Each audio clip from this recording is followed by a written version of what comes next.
Hello and welcome. I'm Cathures, and tonight I come to you with something a little bit unusual for this channel. Sometimes, when you're researching the extensive Five Nights at Freddy's lore, you come across something that really gets you thinking, something that comes back to you again and again and will not leave you be. This is what this video is about, one of those things. This is my best, worst theory. First of all, I'd like to start with exactly how I got here. Over a year ago, I was agonising over the security logbook, as most theorists will have done many times, and on that occasion there was a single page that caught my attention. It was a list of choices for the reader to make, clearly tied to sister location. At first it was only good for a laugh, remembering the absurd things that Mike went through in that game and imagining some additional ones from the text. But I found myself asking, apart from the obvious Mike, who could these really be referring to? The comment about sleeping with one eye open reminded me of the fact that at some point William does actually lose the function of one of his eyes. This gets carried through several of his forms. He tends to have more significant damage to his right eye, which is on our left. Springtrap has a gouge, Scraptrap has an invasive cable through the socket, and William in the graphic novels has a hollow socket with a bar after Charlie busts up his eye. Spring Bonnie is also depicted frequently with one lit eye and one not. With this in mind, I noticed there is in fact another character with a busted up right eye. This interesting detail started the wheels in my head turning and raised a single question. What if William was present in sister location and not at all absent the way people have always assumed?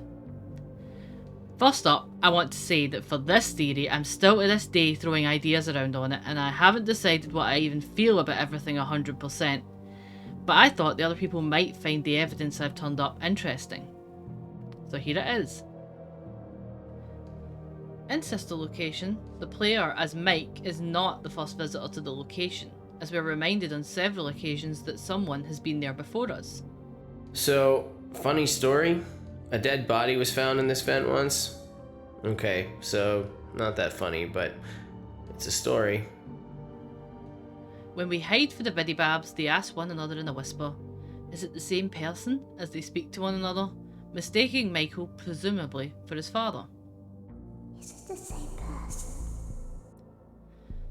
Baby also goes on to mention someone else who hid under the same desk before we did, and potentially was the one who built the space we hide in the first place. She mentions that she remembers the whole scenario we're in from a previous time. There is a space under the desk. Someone before you crafted it into a hiding place, and it worked for him. From her comments, we even confirm that they were male. Later in Help Wanted, when we play the dark mode vent repair segment, we go back down to sister location and clearly and unmistakably find Springtrap crawling towards us out of the gloom. When I first played this scene, I reflectively asked him, "What are you doing here?" And I think this was correct to ask. Him being here is a fairly important revelation with implications that tie back to sister location as a precursor to Freddy Fazbear's Pizza Simulator. Previously, we were never entirely certain where Scraptrap loses his arm or gets his head damaged. And yet we see some very substantial clues in this same VR section of Help Wanted that it happened in sister location. Even if we take things no further than this, I think there's real evidence that William went to sister location as Springtrap. And if your timeline doesn't take this into account, then it might be time to relook at it and ask, what if he did?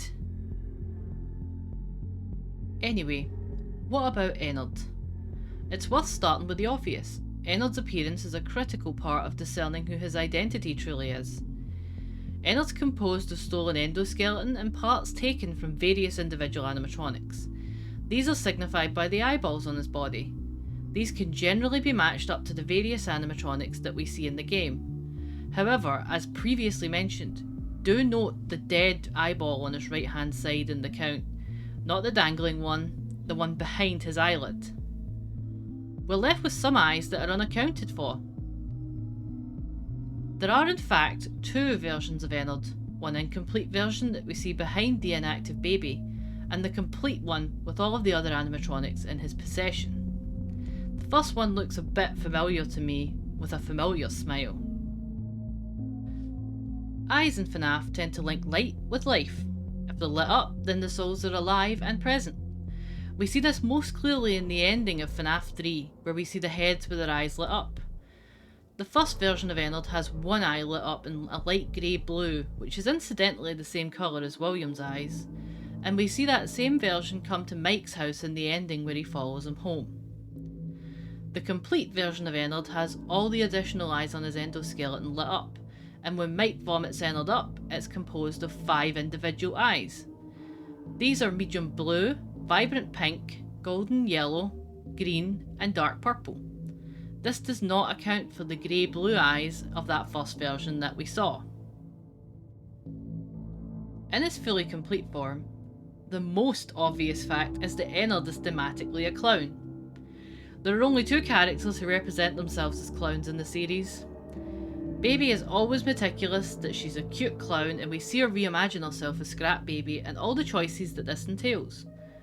William as a clown is almost an invariably creepy one, and ENNARD chooses a masculine frame without pigtails at all. Baby also never depicts herself with a party hat.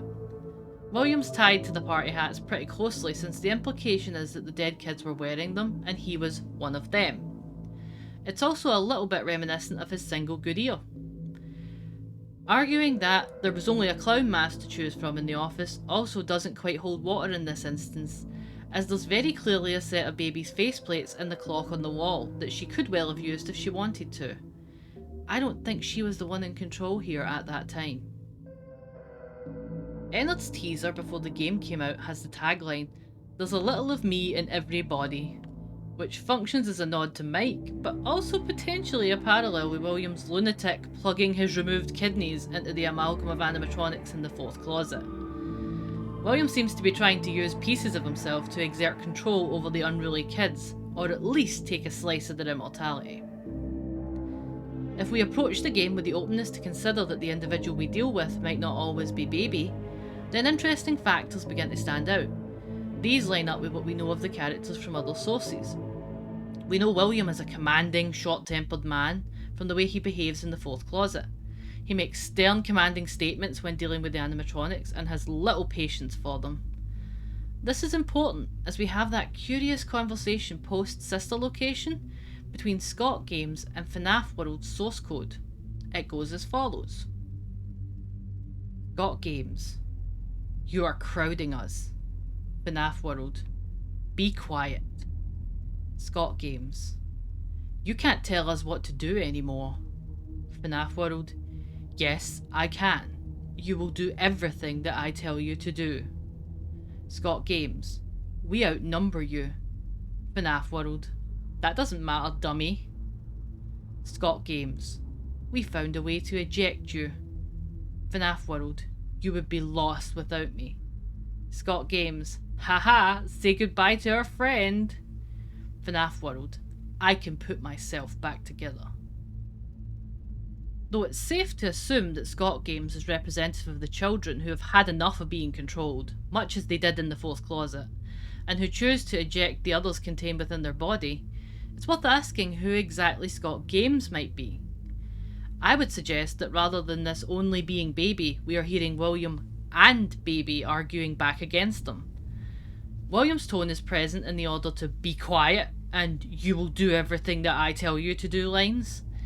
This parallels the teaser's tone where it says get back on your stage now in the same commanding terms. It's also reminiscent of the scrapped lines from William in the Security Breach trailer. You will do as I say. You will bring me what I want. And if you fail me, then you will. Both of you burn! Baby's more playful teasing is found in the "that doesn't matter, dummy" comment, and the children would still outnumber them even if it was 2 to 5 or 1 to 5. This piece is speculation on my part, certainly, as there's no way to definitively prove these thoughts, but to me it lines up with what we see later in the animatronics that show up at the FNAF 6 pizzeria. Molten Freddy, Circus Baby, and William Afton. Lefty is brought there presumably from somewhere else or in some other fashion, as she's already contained within Henry's Lefty apparatus. Whether she also chose to split off, or was always busy elsewhere is for another video. However, I would perhaps suggest looking to the mini Renas for a clue about what she was up to in sister location. With this much initially laid out, let's go a little bit deeper into the nature of William Afton himself. A common question that I see is, how could William even transfer himself from one suit to another? Why does his appearance change each time? People have asked this for years, and it was a big sticking point with people asking if the changes were just stylistic choice. My least favourite and weakest argument on this front was Scott is lazy, which, wherever it arises, is only a crutch for intellectual laziness and little else. We were formally handed the key to William's ever-changing appearance in the Fazbear's Fright Stingers.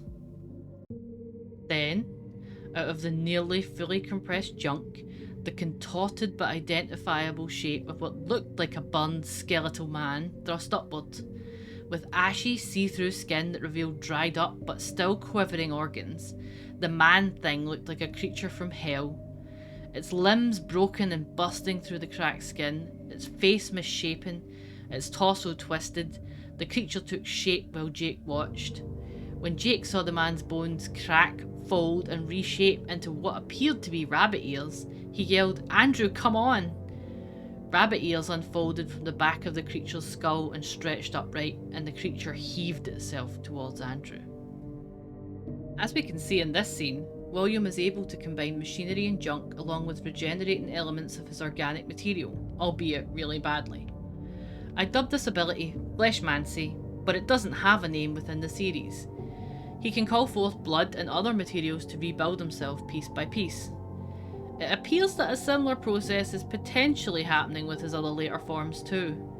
What has been dismissed as lazy anatomy could simply just be William Afton himself being terrible at rebuilding his own anatomy from scratch.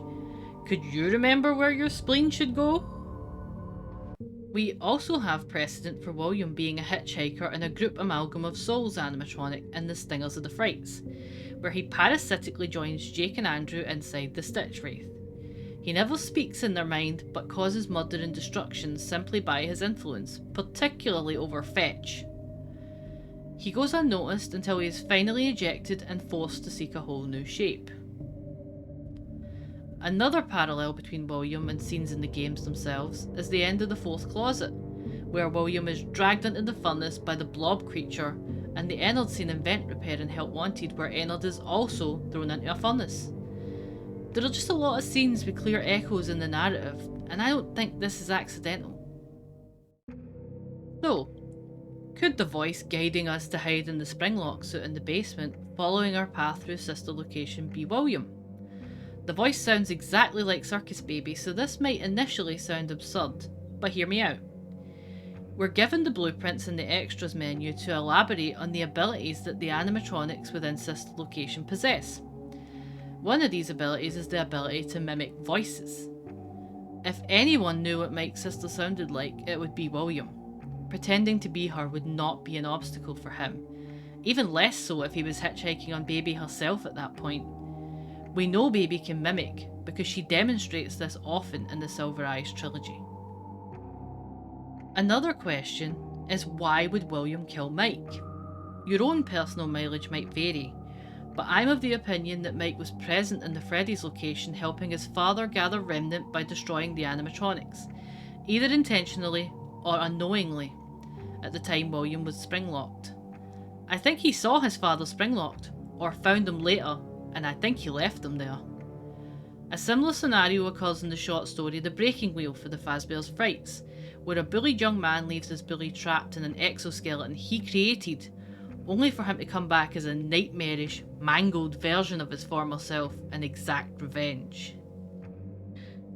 I think that William remembers this abandonment. This is why he has Mike watch something potentially reminiscent of his own mother get scooped. It's why he puts him inside his own personal Springlock suit and makes him sweat the night out while the mini Renas try and trap him there and stop him. And as far as motive, we know that Mike looks like William did. What could make a better human suit for a vain man?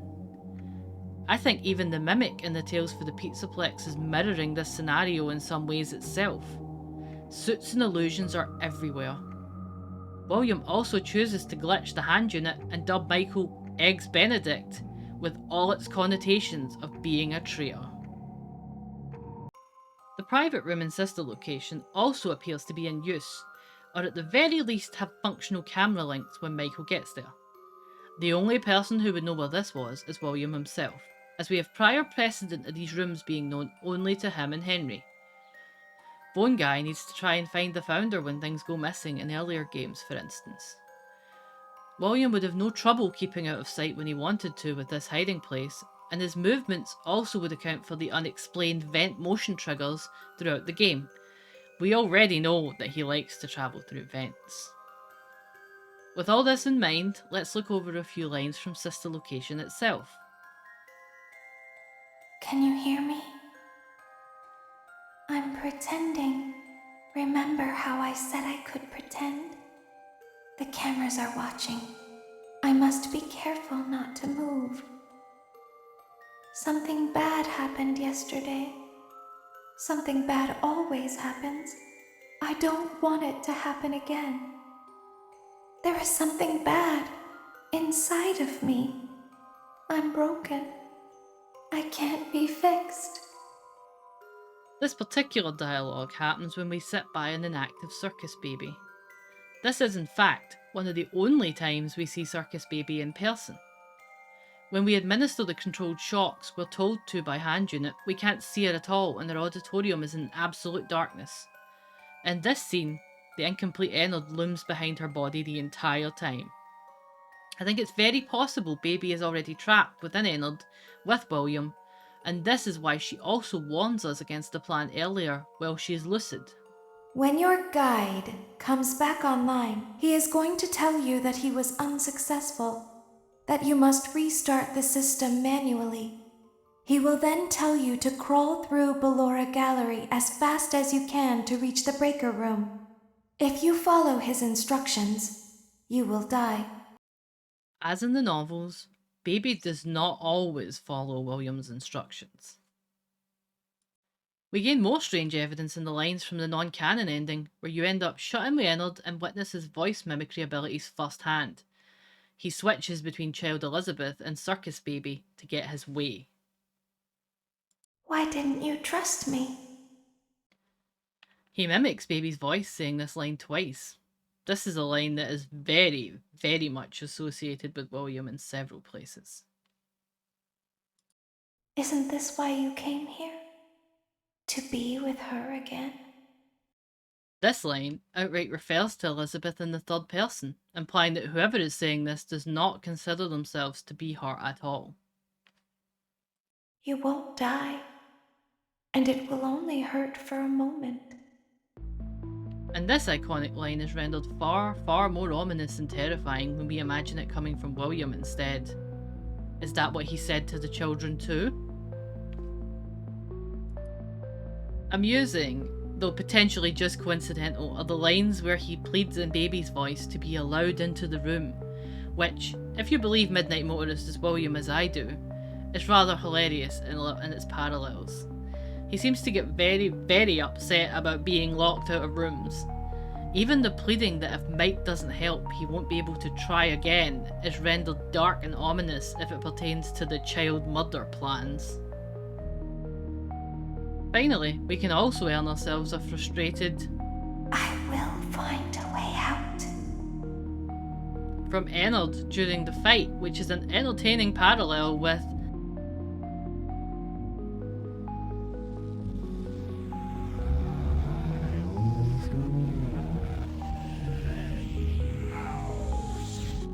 from Princess Quest. It's very possible that William was trapped down in the dark with the children and that they chose to keep him there. Michael would be responsible for once again letting him out. In the ending, where we go head to head with ENNARD in the private room, we see the most marked resemblance to Springtrap. He looks at the cameras knowingly as he moves around in almost exactly the same way. He knows we can see him because he knows where the cameras are, and he taunts Mike in ways that his real sister might not.